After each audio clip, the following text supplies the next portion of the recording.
Yes, we're back on the 67 Hail Hail channel on YouTube. I am Hamish Carton. Big thanks once again for joining us as this marathon that is lockdown just seems to continue to go on. I'm on terrible haircut number 3, as you can probably see. I'm sure a lot of you out there are maybe on 4 or 5 at this stage. It's difficult, but we're all getting through it, and we're going to give you another video today on the channel as we continue to look ahead to whenever football will return.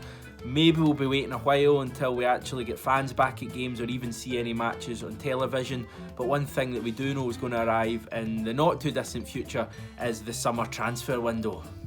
Now, we've covered this quite extensively on the channel over the last 10 days or so. We've looked at what we think will happen in the window, contract deals Celtic need to do, players that will be allowed to leave, players who could come under threat of being forced to leave with big offers coming in from European giants, players that the club should sign, and that's exactly what we're going to look at today in terms of actually naming 5 players who we think that Celtic should go all out for to sign this summer.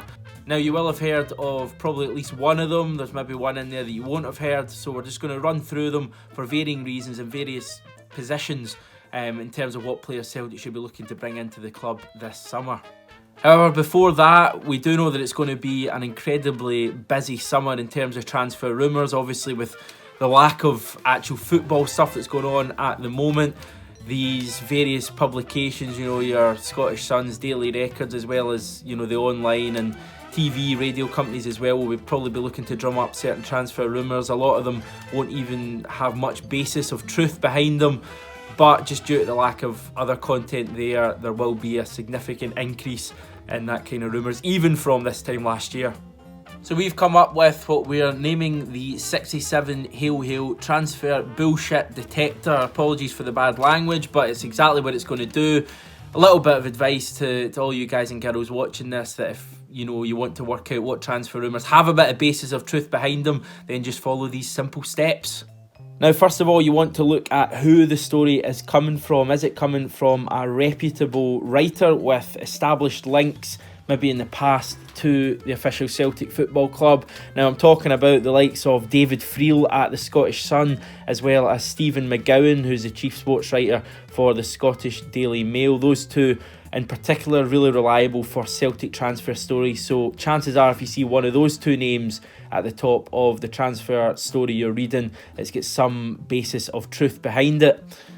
Is the story an exclusive, or is it just being rehashed from another less reputable source?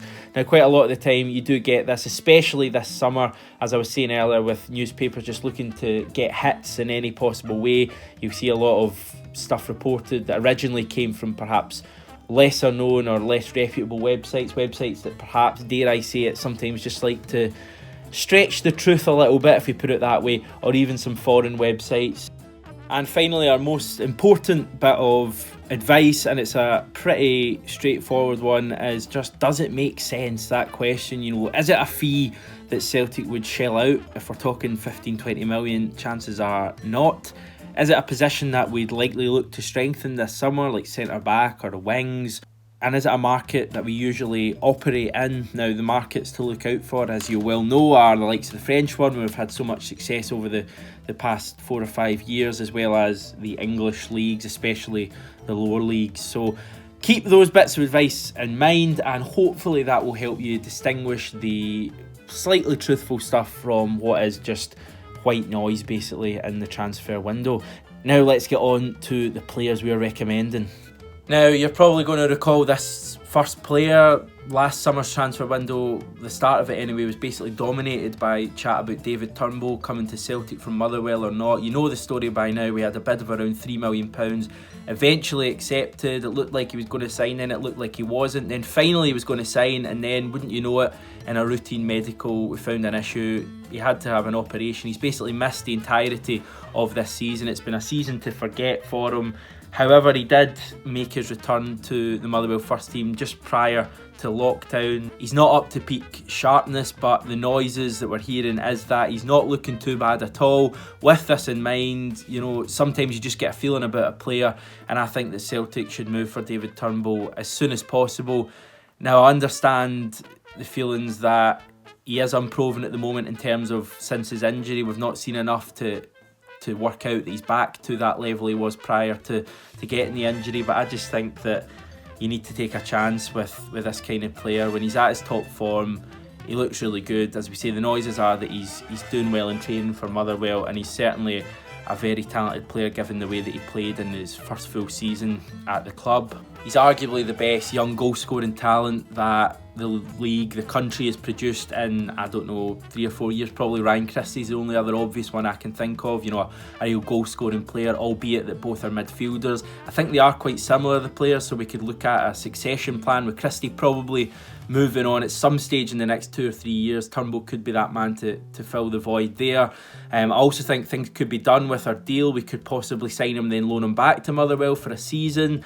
Now I know there's folk probably likely to be against that, signing a player and then loaning him back, but it worked with Ryan Christie.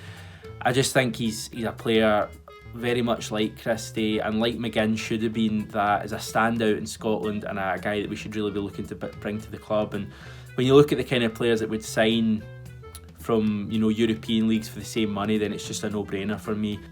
Now, it's no doubt that Fraser Forster will be one of the big stories of this summer at Celtic Park in terms of transfers. We all know the impact he had at the club last season.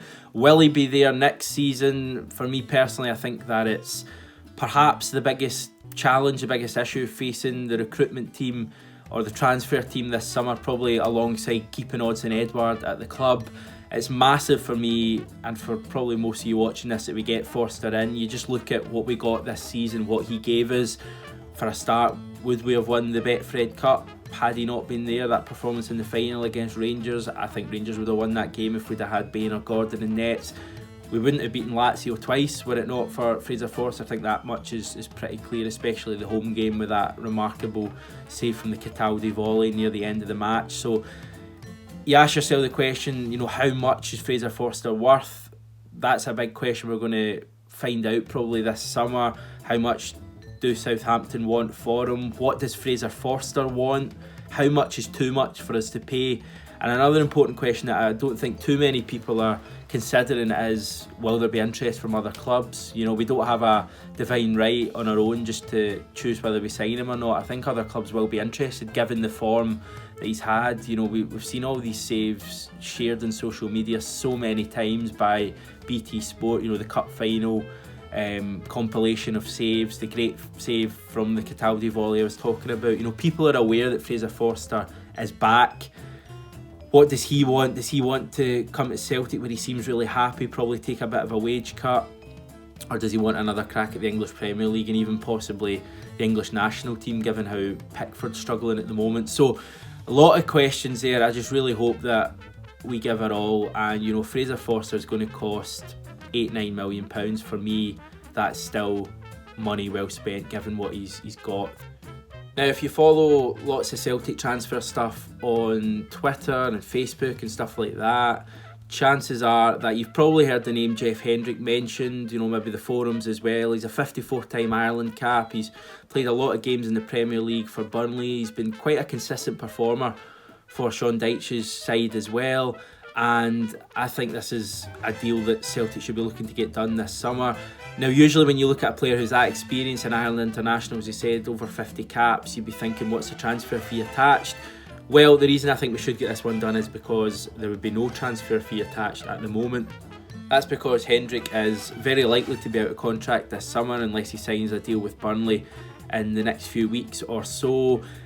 He's a player, as we say, that has a lot of experience. He's only 28. He's unlikely to be on too high a wage for us to handle. You know, he probably would be one of our biggest earners if he did come to the club, but when you look at the experience he's got, it probably would be money well spent. And also, if you're not spending a transfer fee, you could argue that we could put more money towards a wage. Without going into, you know, the usual stereotypes, he's Irish, so born in Dublin, I think, so chances are that he's had some sort of affinity towards Celtic in his life and would hopefully, you know, welcome the opportunity to go or to come up to Scotland to play in front of huge crowds every week, to be part of such a potentially history-defining season. Well, it will be whatever way it goes next season. To play in Europe, which he's, you know, only done for a couple of games for Burnley last season, to win trophies most importantly. I think this is a deal we should be looking to get. Wanyama would be my ideal choice, but I think we've got to be realistic that probably isn't going to happen for another few years. And I think Hendrick, although he's not probably the same calibre as Wanyama, I think he's a similar kind of experienced player who could come in and offer us a lot. And if we're getting him for free, I just think it's the kind of opportunity that we've got to take. Now on to another player who is possibly going to be out of contract in the summer, end of June I think it is. He's a player you may or may not have heard of, depending on what kind of attention you pay to European football. He's a youngster, 17-year-old from PSG called Tanguy Kouassi. Now I know that he's got the same second name as a flop midfielder, Abu Kouassi, but hopefully that's the only similarities there.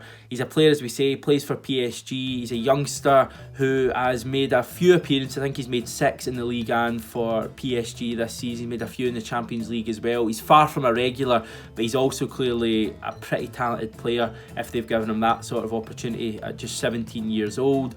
Of course, he's a different position to Odsonne Edouard, but I think there's certain similarities there. We've plucked Edouard from PSG, and we've seen what he's gone on to be after being a bit raw, albeit Edouard was a couple of years older than Kouassi or Tanguy, however he's known, is at the moment, and obviously different positions. But I think this is the kind of player we should be looking to get. There's chances that RB Leipzig are in for him big time.